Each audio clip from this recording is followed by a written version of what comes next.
সাবাড়ি ফেলা, তুই সাবাড়ি ফেলা, এই সাবাড়ি ফেলা। ট্রাফিক সহায়তাকারী ট্র্যাক সদস্য, রিক্সা চালক ও পুলিশের সাহসী পদক্ষেপে ছিনতাইকারী আটক। 25শে আগস্ট 2025 সন্ধ্যা আনুমানিক 8:30টায় মোহাম্মদপুর জোন ট্রাফিক তেজগাঁও বিভাগের পুলিশ সদস্যরা আবারও প্রমাণ করলেন যে তাদের সাহস ও সতর্কতা শহরের সড়ককে নিরাপদ রাখার মূল চাবিকাঠি।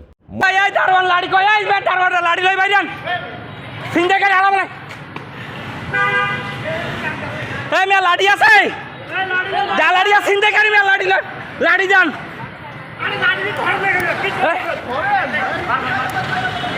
পুলিশ পরিদর্শক মোহাম্মদ আব্দুল মালেক ও তার সঙ্গে ট্যাক্স সদস্য নাজমুল সহ একজন রিক্সা চালক গণভবন ক্রসিং থেকে মোহাম্মদপুর আওরঙ্গজেব রোডের দিকে যাওয়ার সময় হঠাৎ ছিনতাইকারীর হামলার মুখোমুখি হয়।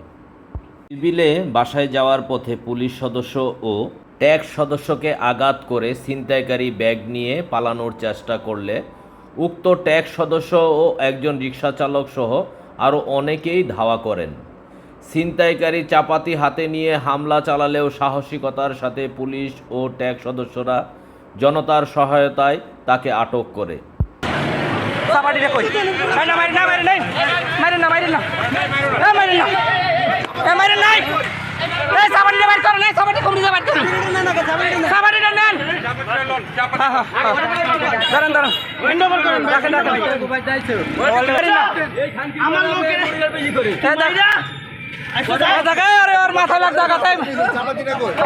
পুলিশের এই সাহসী পদক্ষেপের ফলে ছিনতাইকৃত ব্যাগ ও একটি ধারালো চাপাতি উদ্ধার করা হয়। আহত ব্যক্তিদের হসপিটালাইজ করে দ্রুত চিকিৎসার সুব্যবস্থা করা হয়। মোহাম্মদপুর ট্রাফিক জোনের এই ঘটনার মাধ্যমে পরিষ্কার হলো, সতর্ক, সাহসী ও সংঘবদ্ধভাবে কাজ করলে নাগরিকদের নিরাপত্তা নিশ্চিত করা সম্ভব। পুলিশের সাথে কাঁধে কাঁধ মিলিয়ে ট্যাক্স সদস্যরা প্রমাণ করে দিল যে সমন্বয়, তৎপরতা ও সাহসের মাধ্যমে সড়ককে নিরাপদ রাখা যায়। ইন্সপেক্টর মোহাম্মদ ফেরদৌস আলম স্যার ও তার দল, যাদের সাহস ও সতর্ক দৃষ্টিভঙ্গি জনগণের নিরাপত্তা রক্ষায় এক উজ্জ্বল উদাহরণ হয়ে রইল।